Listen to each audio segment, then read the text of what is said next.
नमस्कार, डिनेटेड न्यूज की तरफ से किए गए इस खास विश्लेषण में स्वागत है। दुनिया भर के महान साहित्यकारों को मंत्रमुग्ध करने वाली एक ऐसी आवाज, जिसके बारे में W.B. येट्स जैसे दिग्गज कवि ने कहा था, मैं हर दिन रविंद्रनाथ को पढ़ता हूं, उनकी एक पंक्ति पढ़ने का अर्थ है दुनिया की सारी परेशानियों को भूल जाना। एक अकेले एशियन कवि का दुनिया पर इतना गहरा प्रभाव वाकई कमाल का था। ये आंकड़े ही देखिए, बिल्कुल असाधारण। वो पहले एशियन थे जिन्हें नोबेल पुरस्कार से नवाजा गया। एक नहीं बल्कि 2 देशों के राष्ट्रगान उन्होंने लिखे और 2230 से ज्यादा गीतों की रचना की। ये स्पष्ट है कि वो एक ऐसी बहुमुखी प्रतिभा हैं जिनके शब्दों ने सचमुच राष्ट्रों की पहचान तय की। डोनेटेड न्यूज की इस गहरी रिसर्च में गुरुदेव रवींद्रनाथ टैगोर के जीवन के इन्हीं अद्भुत आयामों को विस्तृत रूप से समझा जाएगा। ये सिर्फ एक कवि की कहानी नहीं है, ये तो पूरी एक सदी का इतिहास है।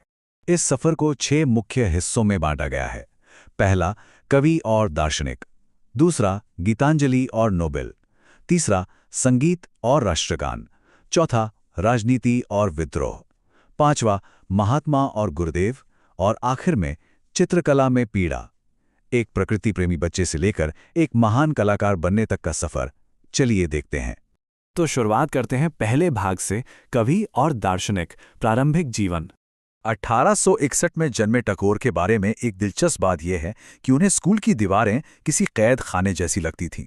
13 बच्चों में सबसे छोटे इस बालक ने कड़ी शिक्षा प्रणाली को बिल्कुल नकार दिया था। बंद कमरों के बजाय उनका लगाव बगीचों, बहती नदियों और हवा की सरसराहट से था। अपने पिता के आध्यात्मिकता से प्रभावित होकर उन्होंने 8 साल की छोटी सी उम्र में ही अपनी पहली कविता लिख डाली थी। है ना अद्भुत? अब आगे बढ़ते हैं दूसरे भाग की तरफ, गीतांजलि और नोबेल, वैश्विक ख्याति की ओर। यहां मिट्टी की महक दुनिया तक पहुंची। 1913। इस वर्ष को ध्यान से देखिए। ये वह ऐतिहासिक साल था जब रवींद्रनाथ टैगोर साहित्य में नोबेल पुरस्कार जीतने वाले पहले गैर यूरोपीय बने। उनका बेहद संवेदनशील कविता संग्रह गीतांजलि रातों रात पूरी दुनिया में छा गया। एक ही झटके में वह एक वैश्विक आवाज बन चुके थे। लेकिन उनका जादू सिर्फ शब्दों तक कहाँ सीमित था। तीसरा भाग, संगीत और राष्ट्रगान, राष्ट्र को परिभाषित करने वाला संगीत। ये डिटेल्स किसी को भी हैरान कर सकती हैं।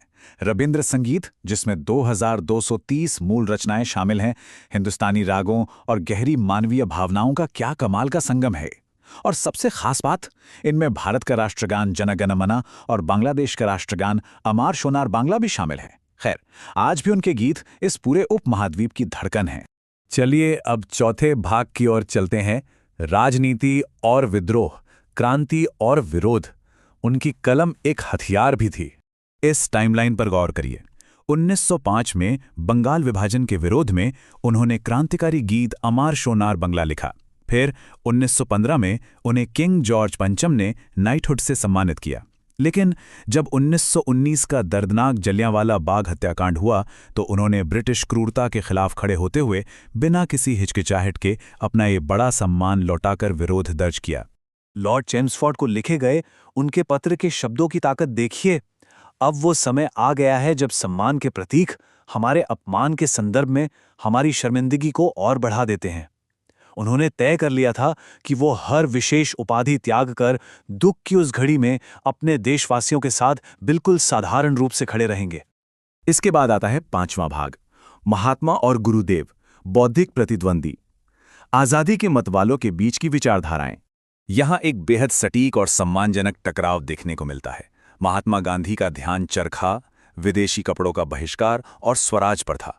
वहीं दूसरी तरफ टैगोर का मानना था कि अंधा राष्ट्रवाद आगे चलकर खतरनाक हो सकता है। वह अंतर्राष्ट्रीयवाद और खुले आंगन में शिक्षा चाहते थे। यूनाइटेड न्यूज की रिसर्च ये साफ दिखाती है कि उन्होंने द कल्ट ऑफ द चरखा की आलोचना भी की थी।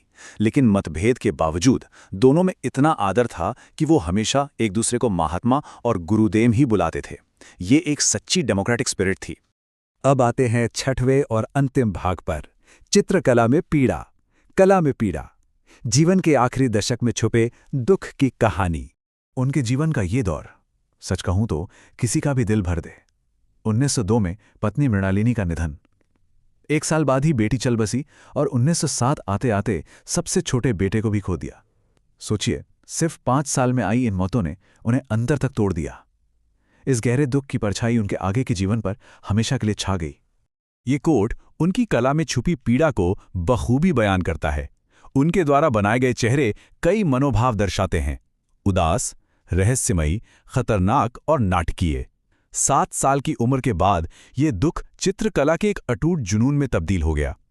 ऐसी तस्वीरें उभर कर आईं जो शब्दों से मुक्त थीं, पर सीधे आत्मा को झकझोर देती थीं। पर देखिए, इस सब दुख के बावजूद निष्कर्ष निराशा नहीं था। इसका परिणाम था विश्व भारती विश्वविद्यालय। जिस बच्चे को बंदिश स्कूल से नफरत थी, उसने एक ऐसी संस्था बनाई जहां बच्चे पेड़ों के नीचे आज़ादी से बैठकर सीखें। एक ऐसी कोशिश जो गांव की अज्ञानता को सच में दूर कर सके। ये विरासत साम्राज्यों से भी कहीं बड़ी थी। तो अंत में ये विश्लेषण एक बहुत ही गहरे सवाल पर छोड़ कर जाता है। क्या एक आवाज फिर कभी पूरे उपमहाद्वीप की आत्मा को नए सिरे से आकार दे सकती है? यूनाइटेड न्यूज़ की तरफ से किए गए इस विश्लेषण से रवींद्रनाथ टैगोर की इस अमर यात्रा को समझने में जरूर मदद मिली होगी। एक कवि कैसे अपने विचारों से समाज को इतनी गहरी दिशा दे सकता है, यह सच में अद्भुत है। आगे भी ऐसी ही जानकारियां लाते रहेंगे। धन्यवाद।